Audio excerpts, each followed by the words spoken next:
right at noon, and we're taking a live look at our nation's capital. Beautiful sky out there. In just 2 days, President-elect Joe Biden and Vice President-elect Kamala Harris will be inaugurated on the front steps, the very same place, of course, rioters broke into the Capitol under 2 weeks ago. Now the government, private companies, everyone trying to take some action to make sure Inauguration Day is safe for all. Hi, everyone, and welcome to KREM 2 News at Noon. I'm Laura Papetti, and we appreciate you being with us for today. Well, the rest of the nation is preparing for the inauguration as well. In fact, most major U.S. airlines are banning checked guns and luggage on flights to Washington, D.C., and that does include Northwest-based Alaska Airlines. The airline is also limiting tickets to the area. United, Delta, American, and Southwest followed suit. The ban started Friday and runs through January 23rd. Also, the Transportation Security Administration has announced that Friday there will be more air marshals on some flights. They say travelers will see a noticeable increase in police officers, maybe see some bomb detecting dogs as well, and random screening at all major airports in the Washington, D.C. area. And then this coming in today, Airbnb is canceling reservations in Washington, D.C. It is part of its security plan ahead of inauguration. The company is blocking all new bookings as well. It is refunding guests and hosts for any losses at its own expense. Leaders say they made the decision after multiple requests for people not to travel to the area during inauguration. Defense officials told the Associated Press that concerns of an inside attack is prompting the FBI to vet all 25,000 National Guard members in Washington, D.C. The Army Secretary reportedly told commanders to watch for any problems within the ranks, but at this point, leaders say they have seen no evidence of any threats and that vetting has not flagged any specific issues. They say vetting of the 25,000 troops will be complete by Wednesday. And taking a look back here at home, about 600 National Guard members will guard the state capitol through Wednesday as well. The FBI warned that all 50 states need to be prepared for demonstrations as we get closer to Inauguration Day. Washington Governor Jay Inslee believes the security is working to deter any violent protests.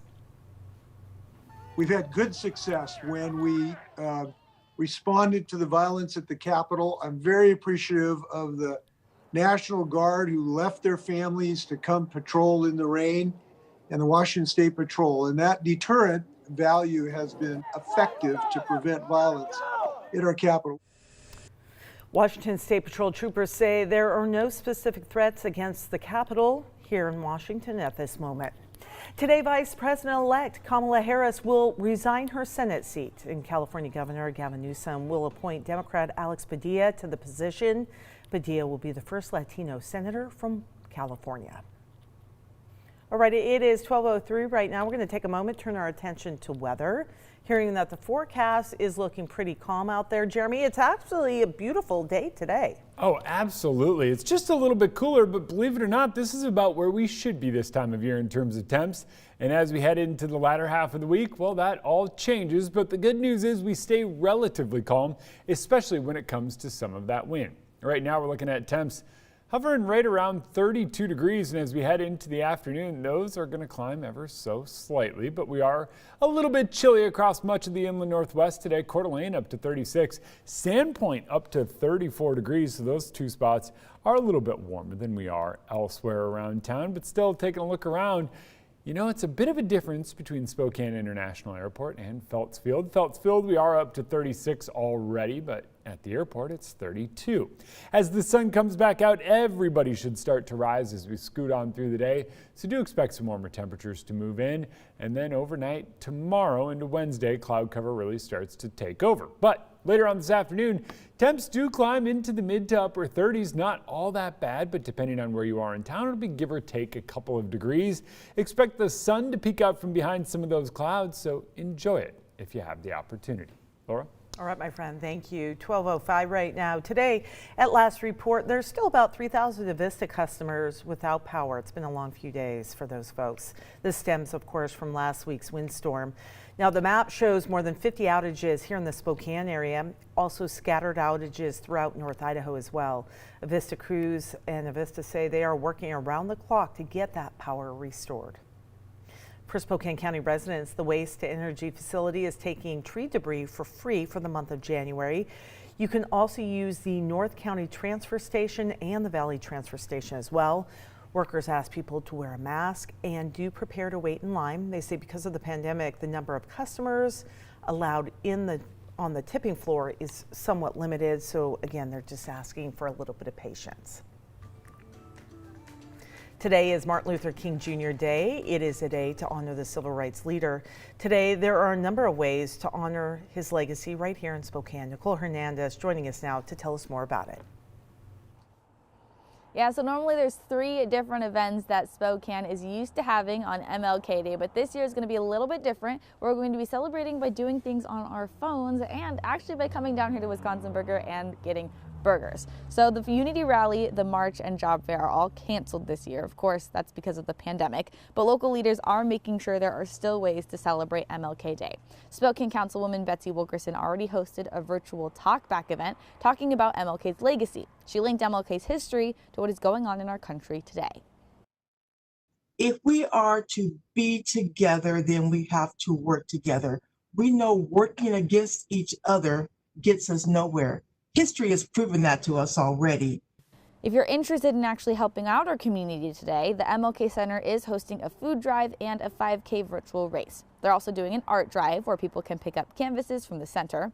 Any canvases that are returned to the center by February 25th will be put up for display. The Create Center is doing winter care packages for families in need, and Wisconsin Burger is hosting a fundraiser for the MLK Center. Now, the center is hoping to reach $25,000 of money raised, and they're hoping to do that by having people donate online and, of course, by having people come down here and buy that Grind of the Week burger, and Wisconsin Burger will donate $1 for every one of those that they sell. In Spokane, I'm Nicole Hernandez. All right. Lots of good things you can do. All right, today the slow rollout of the coronavirus vaccine is frustrating state leaders.